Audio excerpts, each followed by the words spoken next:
This 2025 rookie class is loaded with talent. Dylan Harper, I think, is going to be in the hunt for 6th man of the year. Cooper Flagg at the moment may be slightly overtasked offensively. However, at 18 years old, there's no denying his talent and impact on both sides of the ball. But right now, I would argue that the most impressive rookie so far has been V.J. Edgecombe. Obviously, coming into the league, we all knew that V.J. possessed ridiculous physical talent. But for a rookie guard to already have this much of an impact is pretty unusual. So at age 20, just how good is V.J. right now? How much can he impact the 76ers this year? And how good can he really be in the years to come? Now, when diving deeper into VJ's game, the first thing that stands out is his play in transition, where over these last 5 games, he's shooting exactly 90% in the open court. And no, that's not a typo. When Edgecombe is playing with the ball in the open court, he's literally scoring 90% of the time. And what makes him so problematic for the defense is that he can literally fill any role on the break. First, off the ball, there's not many guards who can finish plays as dynamic as him. First, at 6'4", he's a legit vertical lob threat. If the defense doesn't put bodies in front of him, VJ is going to parachute up and finish plays behind or on top of the defense. This play here is nuts, where he's first going to pitch it ahead to Oubre, and without breaking stride, he's going to lift off that left foot and teleport up to catch the lob. And VJ can also channel the same explosiveness when catching on the floor. Again, if the defense doesn't put a body in front of him, they're pretty much giving up 2 points. And then off the ball, it's also important to note that VJ can spread the floor and dot threes. We'll talk more about his shooting in depth later, but this does add another dynamic to his transition scoring. But overall, on the break, I would say VJ does his best work playing with the ball in his hands. When he gets ahead of steam going towards the basket, there's just a level of verticality that the defense can't reach. He's going to catch it here at half court and go right at the defense in a straight line. Then he's going to take off right below the elbow and just float past the defense for the sand one. And VJ also has the control to alter his flight path towards the basket. Notice how he's going to push the ball across to his right hand and initially look to attack across the paint to his right. And Jalen Suggs has his feet planted ready to take a charge. But look how VJ is going to pick up off 2 feet and drift past him to his left. That kind of body control while playing at full speed like this is just freaky. When attacking off the bounce, VJ also has really good control on the floor too. He can hit sharp changes of direction off the dribble to then pick up and use his strides to maneuver around the defense. Again, the timing and explosiveness here is crazy, where without breaking his momentum, VJ is going to push the ball across to his left to then pound the ball and hit this high pickup back over to his right. And look how he's going to use that gather step right at the arc. And from here, he only needs 2 more steps to extend to the rim. Now, when looking at VJ scoring in the half court, this is where he starts to show some chinks in the armor. First, from a numbers standpoint, he's shooting below 43% against a set defense. And the primary reason for this is that most of VJ's shots in the half court are outside the paint. While Edgecombe is a freak athlete, it's generally much harder to channel that in tight spaces. First, in pretty much any action, he has to deal with 2 levels of defense. The guy who's guarding with the ball, plus additional help on the weak side or around the basket. So again, it's tough for him to find the space to charge up and play above the rim. And then out of pick and roll, teams have been throwing a heavy dose of drop at him, where the man guarding the ball is fighting over and looking to push him into all that size in the paint. And this typically funnels VJ into lots of in-between pull-ups and floaters. Now obviously, if there's any kind of breakdown on the ball, VJ is going to be hitting those gaps and assaulting the rim. The Celtics here have a brief mix-up on this ball screen, and when you give VJ all this open space off the dribble, he's going to be a nightmare for your backline defense. VJ Edgecombe. So in order for VJ to be a more consistent scorer in the half court, I think he's going to have to get better at 2 things. First, he's going to have to be a little more patient when turning the corner off these ball screens. There's many times where he seeks out the first available shot, as opposed to probing, reading the defense, and letting the best available shot find him. And second, he's going to have to establish himself as a legit off-the-dribble outside shooter. His percentages from behind the line do look great, but right now he's attempting less than 1 pull-up 3 per game. And it's not about him turning into this high-volume 3-point shooter, but more about him taking the open shots to keep the defense honest. Because the more VJ can pull the defense out towards the perimeter, the more he can leverage that to put pressure on the rim. Look how the Hornets here are picking him up just below half court. And once VJ beats the first line of defense, he now has all this extra space to explode into. And the thing is, VJ already has a pretty good scoring feel out of pick and roll. When turning the corner, he's very good at slowing down and finding these windows to rise up for floaters or in between jumpers. And a lot of this comes back to VJ's control and balance on the floor. As he comes off his pick, he's going to hit this hard push cross back to his right. But with his momentum coming downhill, he's got the balance to stop onto and elevate up this push shot. So when mixing in his ridiculous downhill gravity along with his balance off the dribble, I think VJ has the foundation to be a really good in-between scorer down the line. And generally, he also gets really good lift into his shot. He's being guarded here by the 6'8" Anthony Black, but he has no problem spinning over towards the middle and rising up for an in-rhythm fadeaway. While attacking downhill, VJ also has a really good feel of space and angles. He's going to hit this nice hezzy between, but instead of attacking into traffic, notice how he's going to instead maneuver across the paint, finding the space for another floater. And what's also impressed me is how well VJ can play off 2 feet. Again, because he has a really aggressive stop and start game off the dribble, he's naturally moving and getting the defense off balance. So when he picks up off 2 feet and elevates up, he pretty much always has this space to get these shots off. I love his setup into this move, where he first goes between, to then pound the ball and really drive off that left foot, selling the blow by to his right. Then he's going to snap this crossover back to his left. And again, it's right back to bumping into contact to then rising up off 2 feet. He's going to hit the same move here going the opposite way, where he again pounds the ball and drives off that back foot. And again, once he feels the defense shifting, he's going to hit that crossover. But instead of playing off 2 feet, he's going to immediately gather and explode off 1 foot.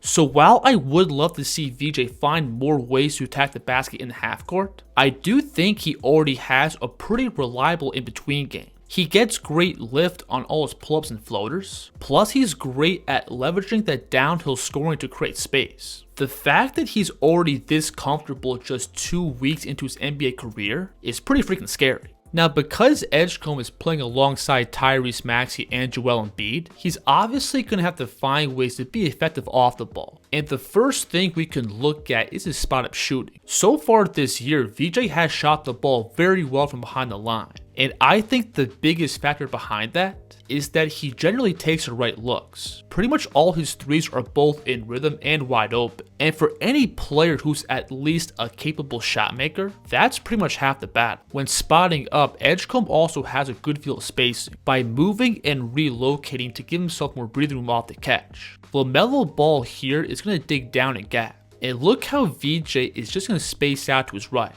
giving himself all this extra room to get the shot off. And naturally, that ability to take and make shots off the catch typically pulls aggressive closeouts towards the perimeter. And Edgecombe is already getting comfortable weaponizing that outside jumper to create more downhill drives off the catch. And what really gets me excited about this part of his game is that VJ is playing alongside one of the best closeout attackers in the league. Tyrese Maxey throughout the years has made a living butchering these aggressive rotations, and we're already seeing that influence in VJ's game. Look how he's going to get a running start into this pass, and all it takes is just one dribble for him to knife through this gap and be at the rim elevated. Last 5 shots, VJ Edgecombe. From these spots, VJ already has a pretty good feel of angles and leverage. Look how Desmond Bane is going to close out across his left side. So VJ is going to rip back over and attack that top foot. And when attacking off the catch like this, the defense is typically in a scramble, making it much harder for the backline to get set, giving Edgecombe more opportunities to play around the basket. And then of course, while attacking these rotations, he's also getting plenty of opportunities to stop short in the mid-range. There's nothing super advanced he's going to do here. He's just going to stop short on 2 feet, find his base, and rise up for a short 8-foot jumper. Now, if I had to nitpick Edgecombe's spot-up game, I would like to see him play a little more aggressive off the catch. There's too many times where he lets the defense off the hook by passing up drives, and instead putting up contested threes. On all of these plays, I feel like the defense is pretty aggressively closing out towards him. And as of right now, I think the best part of his game is him playing downhill and putting pressure on the rim. And he should generally be looking to do that as much as possible. But besides that, I think VJ checks all the boxes as an off-ball scorer. For the most part, he takes the right three-point looks, and he's comfortable using that outside shot to initiate drives. So when you combine the off-ball scoring punch, along with all that juice that he already has with the ball in his hands, I think VJ is on his way to being a really good scorer both on and off the ball. He's already a beast in transition, plus he's really good at finding in-between floaters and pull-ups out of pick and roll. I still think he has some room for improvement with his pace and the way he reads the game, but that's pretty typical stuff for rookie guard. And if he continues to progress over the next 2 or 3 years, I think he's for sure going to be a top tier backcourt scorer across the league. Now let's switch over and look at VJ's defense. And honestly, this is where I have some mixed feelings. First, from a talent and ability standpoint, Edgecombe pretty much checks all the boxes. First, when guarding the ball in open space, VJ has really good foot speed. He's great at keeping himself squared up with the ball, while also having surprisingly good stability for his size. That blend of speed and strength makes VJ pretty versatile on the perimeter. He can match up with quicker and smaller point guards, or switch up and hold his own with bigger and more physical wings, being able to hold his ground and push them out into tough contested jumpers. It's just him and Jaylen Brown here playing one-on-one, but Brown has a head of steam from half court. But again, VJ is able to slide and keep himself in front to then absorb that contact. Simply put, there's not a lot of guards across the league who can contain Brown like this in transition. And then all those physical tools for VJ also carry over to his defense out of pick and roll. First, on the ball, he's great at pressing up and wedging himself between the ball and the screen. This is the best screen navigation that I've seen all year, where he initially goes under because the pick is being set out 35 feet from the basket. But once it gets set right at the 3-point line, look how he's going to again wedge up and fight over. And from here, it's right back to playing one-on-one defense. And then even if VJ gets himself out of position on these actions, that speed still allows him to recover. Jaylen Brown here is going to sprint up and set this go screen, which gets VJ a step behind the ball, but he's still able to stay on Derek White's hip and force him into a tough shot in the paint. Now off the ball, VJ's lack of size does limit his ability to protect the paint and be consistently effective from the weak side, but his speed and general basketball feel still allows him to make plays. He's initially guarding 2 players here in transition, but look how he perfectly plays the angle on this pass, which does enough to slow down Brown and allow Philly to get matched back up. I like his timing on this play, where Pritchard is going to toss the ball up to the top of the key, and VJ just ignores him to make a play on the ball. So again, from a talent standpoint, I think Edgecombe has everything defensively. He has the ability to take on a variety of matchups. He's great at blowing up actions at the point of attack.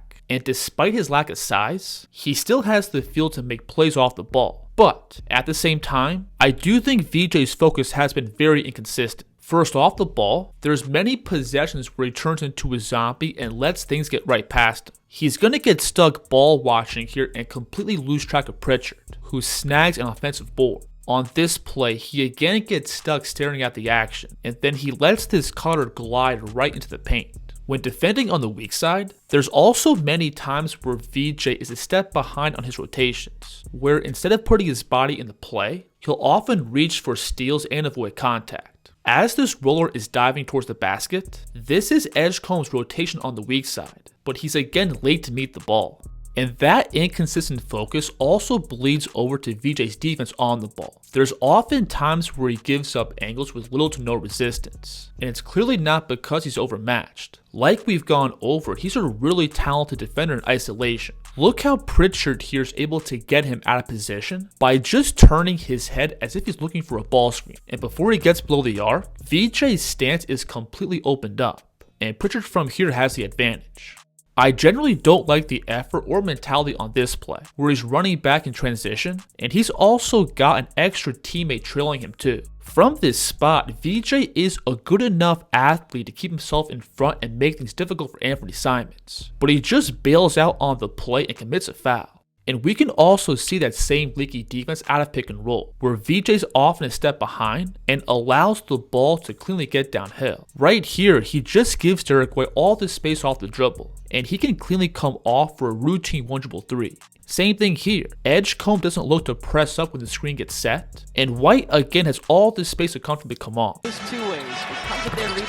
So again, from a talent standpoint, I think VJ has all the tools to be a really good backcourt defender. It really just comes down to him applying it and being consistent on a night-to-night basis, because most of the errors that I'm seeing here are just mental. I think if VJ can really commit to building the right habits this season and the next, he's going to easily be one of the most problematic defenders across the league. If you enjoyed this video, please like and subscribe, and let me know in the comments who the kids should break down next. The kids here.